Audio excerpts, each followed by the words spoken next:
Hi, my name is Becca. Welcome to Raising Them Simply. Here we share content all about our homeschooling journey as secular homeschoolers. And today we've got a book haul for you. But if first you could give this video a like, leave a comment down below, some books that you enjoy for your homeschool library, and hit subscribe for more videos like this one.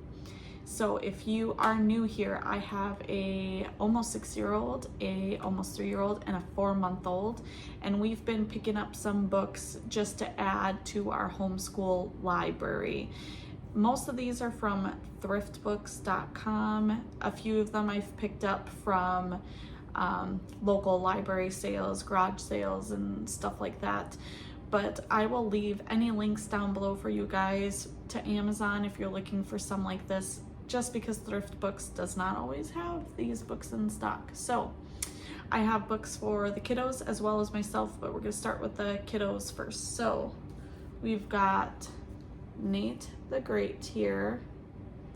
My son is really interested in different mystery books and stuff like that. We do a lot of chapter books, read alouds before bedtime, and so one of my main goals was to get a lot of books for that. But this was from Thrift Books, and I can barely open it, so I doubt that this was even read. It just sat on someone's shelf. So Nate the Great.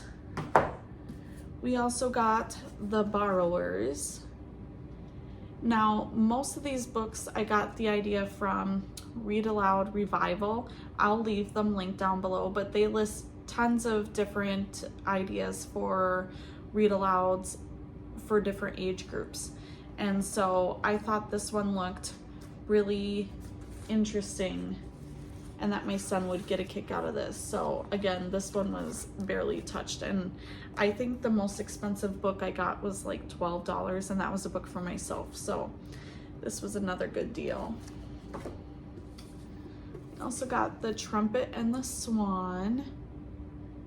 Like I said, I was really looking for more classical, timeless books here. I haven't even flipped through a lot of these books yet, and I can barely open them up, so they're in really, really good condition. Really excited about this one. We got Charlie and the Chocolate Factory.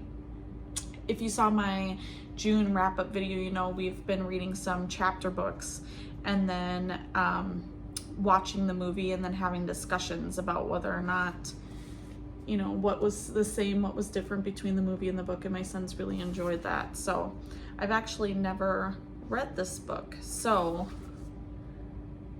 this is gonna be a lot of fun for us to read. And we got Henry Huggins. Again, this one was recommended from Read Aloud Revival. And just in great condition.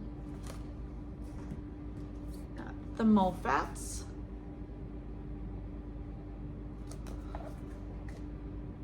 And I haven't read this book either. I don't know about you, but as a child, I was obsessed with the library. Me and my siblings were there all the time during the summer, and we did all these drawings and stuff for free books and state fair tickets and all that stuff, and we were just there all the time. So I'm really excited about that. Now these next 3 books we actually got because my son and my daughter both did a reading challenge for the library, and it was at the end of the challenge, and if you did it, you got a free book. And like I said, we're at the library all the time, 2 or 3 days a week at least. And so they know us fairly well there. And when we were looking for a free book, we couldn't figure out which one my son wanted because he wanted all of the books, and the challenge was almost done. So they said, you wanna know what? Pick as many books out as you want. So we did pick up 3. So we've got The Adventure Friends Treasure Map. I have seen this on some other read aloud videos recommendations, and so I'm excited about this one. We got Magic Tree House. This is book 37, Rhinos at Recess. We do have a lot of Magic Tree House books. They're fairly inexpensive, especially at thrift stores. You could get them for 25 cents. And so we're slowly building up our collection with that. And then The Kingdom of Renly. This is book number 19, Keeper of the Gems. My son, this is a newer series that we actually finished all of them, and he's really obsessed with Kingdom of Renly. So as I'm seeing these books, I'm picking those up. So he will be excited about that. And then, like I said, Magic Tree House, we do have a lot of them, but we've got number 8, Midnight on the Moon, and let's see, number 15, Viking Ships at Sunrise. We actually reread this book recently when we did the Vikings unit from Little School of Smiths. I'll link that video for you guys too, but I like these because as we go over them in school, we can reread some of the chapters. Since we've already read them, you know, through the series as a whole, we just pick and choose which ones we reread. I'm not worried about it being in order or anything because he already knows the storyline. These next 2 books are for when they're older, but I read these when I was in 6th grade, 7th grade, and I really enjoyed them. So I picked them up because they're only, I think I paid 20 cents for them. So this is The River by Gary Paulson. This one is, if you've ever read Hatchet, this is the book after that. And then Number the Stars. I really enjoyed this book as well, and I know I know this will come up in history and stuff like that when we get to that point, so I picked up both of those as well. I have a crying baby. I'll be right back. All right, I'm back. So, on Read Aloud Revival, they also had a section on books about the ocean or water and things like that. And we are doing an ocean unit coming up, so I figured I'd pick up a few of those. You think I'm talking to you? Yeah. Okay, so I picked up a few books about that. So we've got Pond. And this one, I am really impressed by the illustrations. I don't understand why we don't make books like this anymore. It's just beautiful, beautifully done. And we will sprinkle these books in as we are doing our ocean study for the year for science. So I got that one. And then we got One Morning in Maine. And I just love all of these books by Robert McCloskey.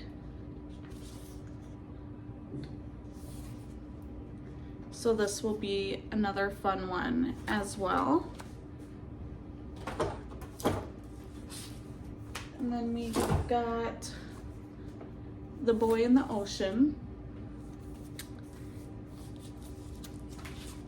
And again, with the illustrations. They're just so beautifully done.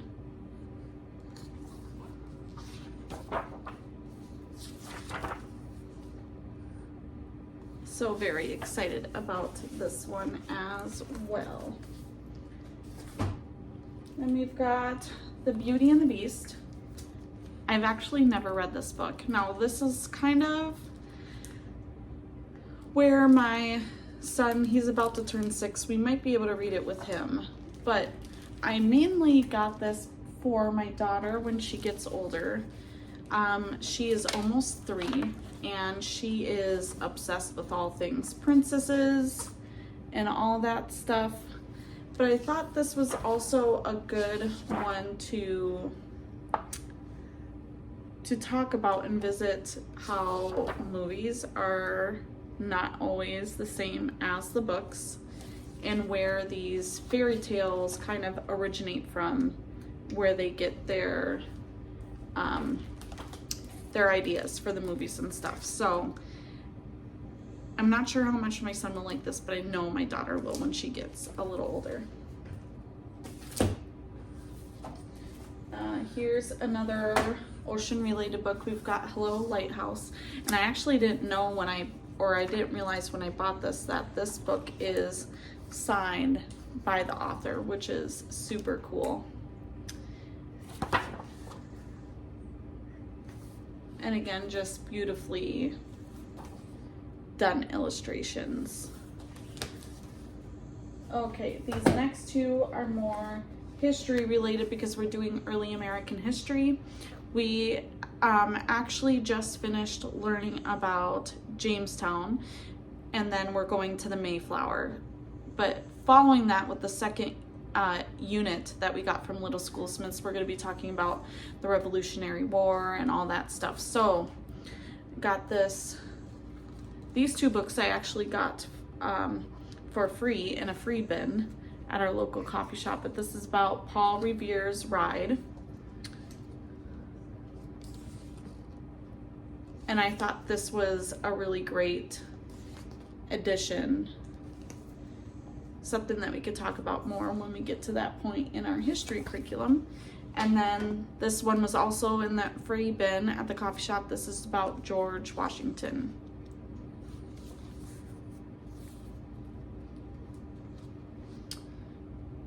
And so we've got that to go over with our history as well. So that is all the books for the kids. Now this is for me. I used to read all the time for fun, and then I was doing nursing school and had babies and all this stuff, and it kind of slipped out of it. So I've been trying to make a point I want to read more around my kids. I don't want them to see me just scrolling on my phone. They love reading, but I want them to see that I love reading too, and want them to have memories of me reading to them and for myself, and constantly learning and stuff like that as they get older. So I did finish reread all of the Harry Potter books again. If you know me at all, I'm a huge Harry Potter fan. This is probably like the 10th time I've read through the series, but I haven't read the series in about 10 years or so. So I finished reading all that, and when I saw this at a local bookstore, I was like, oh, I have to get it. So this is Beyond the Wand by Tom Felton. He plays Draco Malfoy in the movies, and I'm actually really impressed. I'm about a quarter of the way through. I'm learning a lot of stuff, even though I'm a part of all these fan pages and stuff like that for Harry Potter, things that I never knew about Harry Potter. So got this book, really like it. And then this book, A Court of Thorns and Roses. I'm sure you've seen this on Instagram or YouTube or whatever.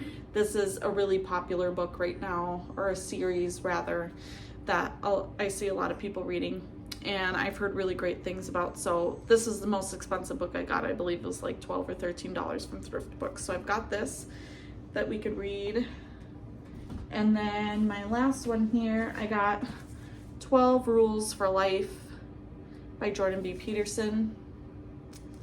This one I was a little disappointed in the quality. That's kind of like the spine is kind of squashed to the side. I mean, but I paid like $6 for it, so I really can't complain. I'm looking through here and I don't see any marks or rips or anything in the pages, so I guess it's fine. I just got to make sure that this is up where my kids can't reach it. So that is everything for my recent book hauls. Again, if you like this video, please give it a thumbs up, hit that subscribe button down below, leave a comment. Let's get that conversation started, and I will see you guys next time. Bye.